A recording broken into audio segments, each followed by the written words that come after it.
Hey, what's up, everybody? Here I am, back again today, bringing you more topics of discussion, things that we can look at. Excuse me.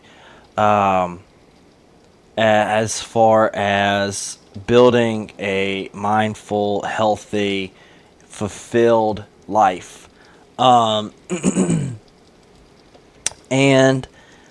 I want to today bring on the topic of, let's see,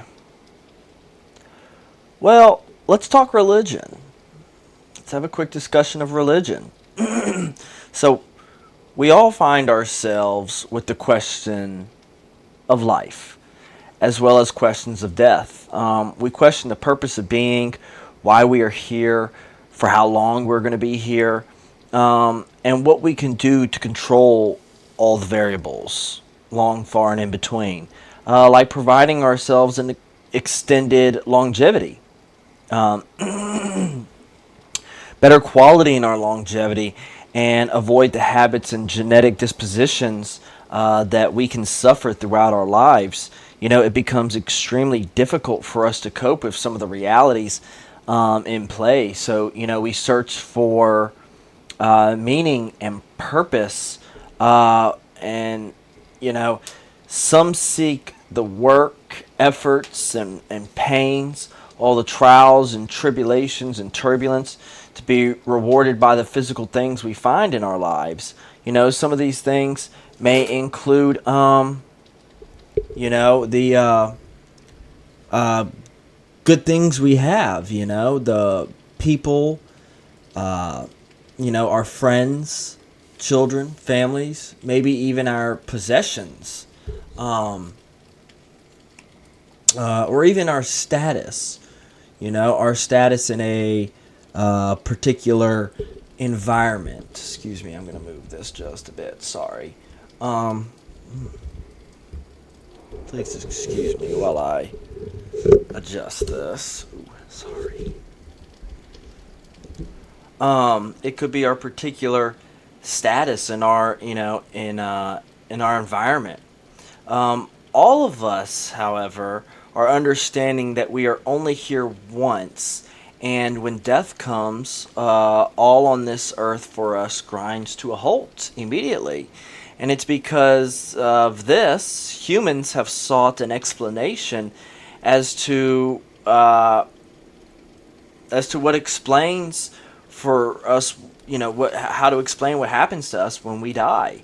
You know, do we simply rot away into turn into soil and fertilizer for the earth? Do we transcend into heaven? Do we reincarnate, or something else? We really don't know. We really don't know. But as devout as many may be to their beliefs, they are simply beliefs. There are, if I'm not mistaken, around 5 to 10,000 different religions throughout the world, and it would be, that's not counting all the different, that's just major religions. It would be certainly quite arrogant for us to instantly believe that we have the right one, that we somehow, pick the right one. Especially when it's, most of us, only believe it because it was taught to us by our parents. We grew up in a household of Catholicism, a household of Hinduism, a household of, Presbyterian, whatever it may be. um, it's bizarre, honestly. However, like many things we wish were not, religion is a business. Big business. Kings built empires, convincing their people their word, their religion, and the laws that were based off of these religions and these religious beliefs was strictly the only way to go. because for us in the masses, it's comforting. Some see it like, fairy tales. Moms used to read us at bedtime, even in the total dark, it gives us light, it gives us hope. Many people believe in religion solely for this purpose. In reality, they really don't believe in it. It just makes them feel better. For a lot of people, it's like that. Um, you know, it's easy to presume that the light in its darkness is a way out. You know, um, from from a distance in the tunnel, it appears to be an exit. But if you pursue it long enough, and look at what is truly in front of you, you'll find it is merely false hope. A lot of times, a crack in the tunnel stone, your hand couldn't even get through. Uh, so what do we, So what do we know? What's true and what is not? It it certainly is hard to say. We know even the most indigenous tribes who have been secluded in deserts, jungles, mountains, and islands since nearly the beginning of time. They all have, the beginning of all humans, the oldest of all humans, and the most secluded and indigenous. You know, um, they have similar beliefs about what happens after death.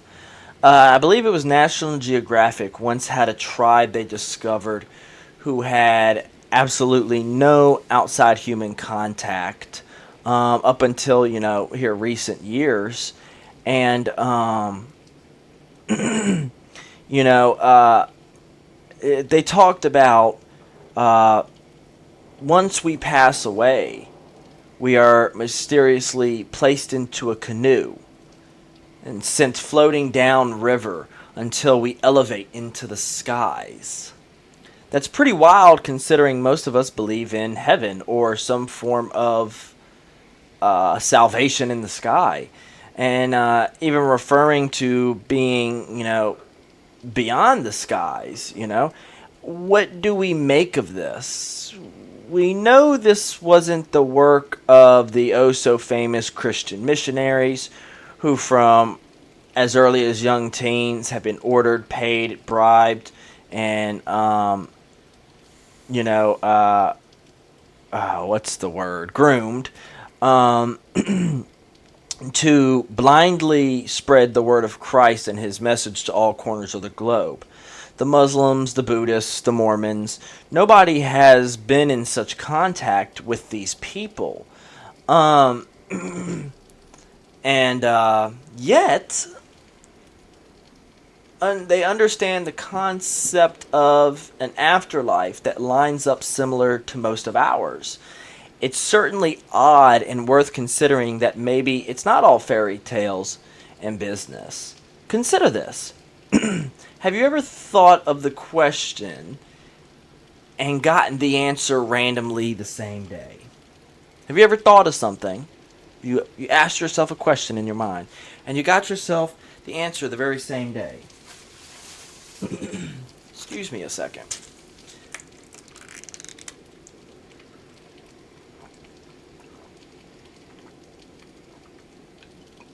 Mm, sorry about that.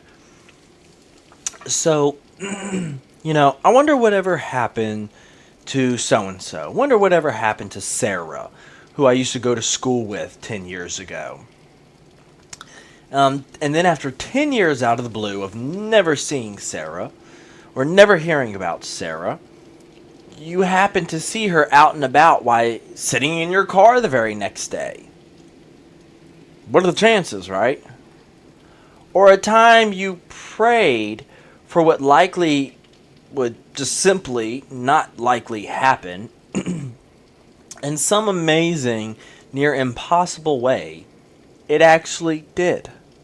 You applied for that job where nearly 1,000 other people pose as applicants. and put in the same application.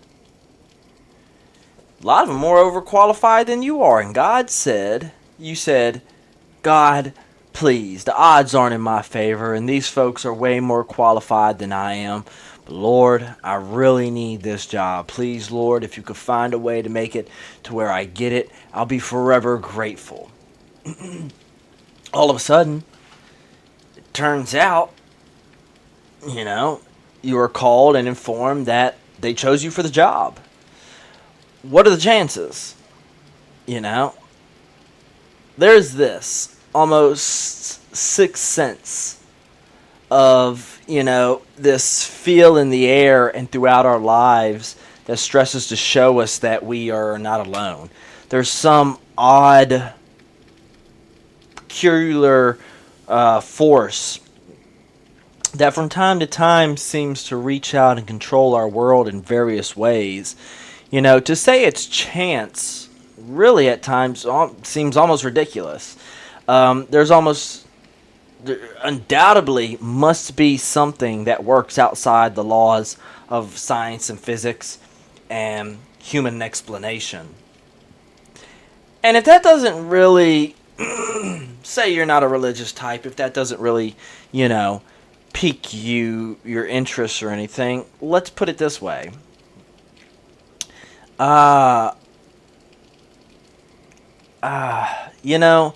The fact that there are structures found throughout the globe that were physically impossible to have been created by humans of that time, and in the span of time they were done. It's so bizarre. We look at how long humans remained so primitive and compare it to the radical advancements made, here in, just a short period of time. The fact that we invented airplanes and neuroscience, self-automated anything, but look where we were simply 200 years ago, where we left stones in fire and placed them at our feet to keep, women's women put stones underneath on the floor under their blouses to stay warm before, we had HVAC. And, lighting candles where now we use solar.